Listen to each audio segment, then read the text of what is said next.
안녕하세요. 구명모 법무사입니다. 개인회생을 신청했을 때 가장 중요한 것은 변제금이죠. 이 변제금이 얼마나 나오는지가 가장 중요한데요. 변제금에 영향을 미치는 요소는 여러 가지가 있겠지만 그 중에서 가장 중요한 것은 부양가족이라고 할 것입니다. 이 부양가족이 있느냐 없느냐에 따라서 생계비의 차이가 많이 나기 때문에 변제금에도 직접적으로 영향을 미치게 되죠. 그래서 이 부양가족이 누가 되느냐가 중요한데 대표적으로 미성년자 자녀는 부양가족으로 인정이 됩니다. 그렇지만 최근에는 미성년자 자녀임에도 불구하고 부양가족으로 인정되지 않는 그러한 사례가 있거든요. 그래서 이번 시간에는 미성년자 자녀가 있음에도 불구하고 부양가족에서 제외가 되는 그러한 이유에 대해서 설명드리겠습니다.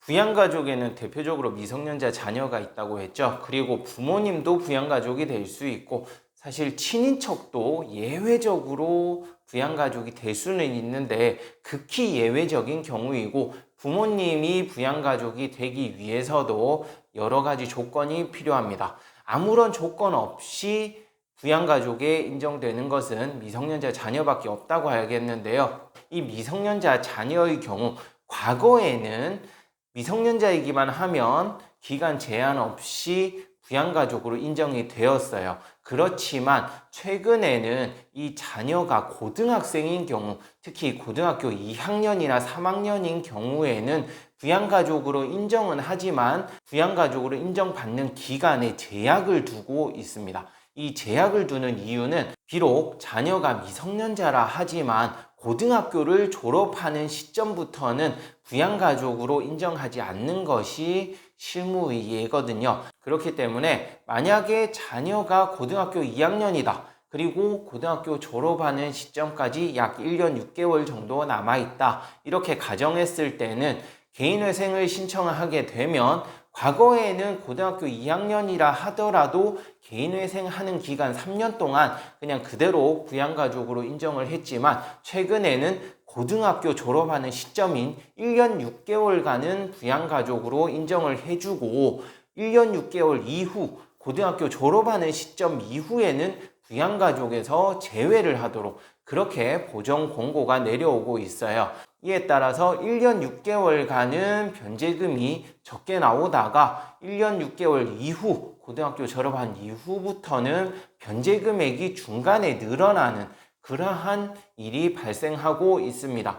구체적으로 예를 들자면 급여를 300만 원 받고 있고 고등학교 2학년인 자녀가 있다고 하겠습니다. 이럴 경우에는 과거에는 부양가족으로 자녀 한 명이 오롯이 인정이 되면서 개인회생하는 3년 동안 300만 원의 급여에서 생계비 2인 생계비겠죠. 본인하고 자녀의 생계비인 약 195만 원을 생계비로 인정을 받고 300만 원에서 생계비를 제외한 나머지 105만 원만 36개월간 변제하면 개인회생을 마무리할 수 있었지만 최근에는 동일한 조건이라 하더라도 이 자녀가 졸업을 1년 6개월 정도 남기고 있다. 그럴 경우에는 1년 6개월간은 동일하게 변제금을 105만 원씩 납부를 하다가 1년 6개월이 지난 시점부터 나머지 1년 6개월이죠. 나머지 1년 반 동안은 자녀가 부양가족에서 제외되면서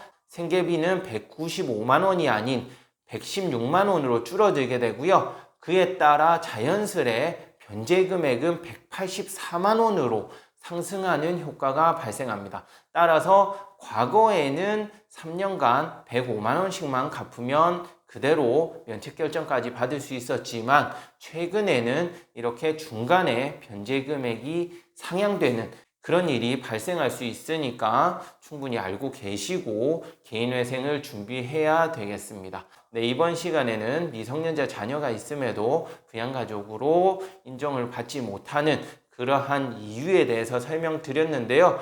정확하게 말씀드리면 부양가족으로 인정이 안 된 것은 아니고 기간에 제약을 두고 있다라고 알고 계시면 될 것 같아요. 이게 법원마다 조금씩 차이가 있기는 한데요. 대부분 법원에서 이런 식으로 운영을 해 나가는 것 같으니까 추후에는 전국 법원에서 비슷하게 운영이 될 거라고 예상하고 있습니다. 네, 끝까지 시청해 주셔서 감사하고요. 구독, 신청, 좋아요도 꼭 부탁드리겠습니다. 고맙습니다.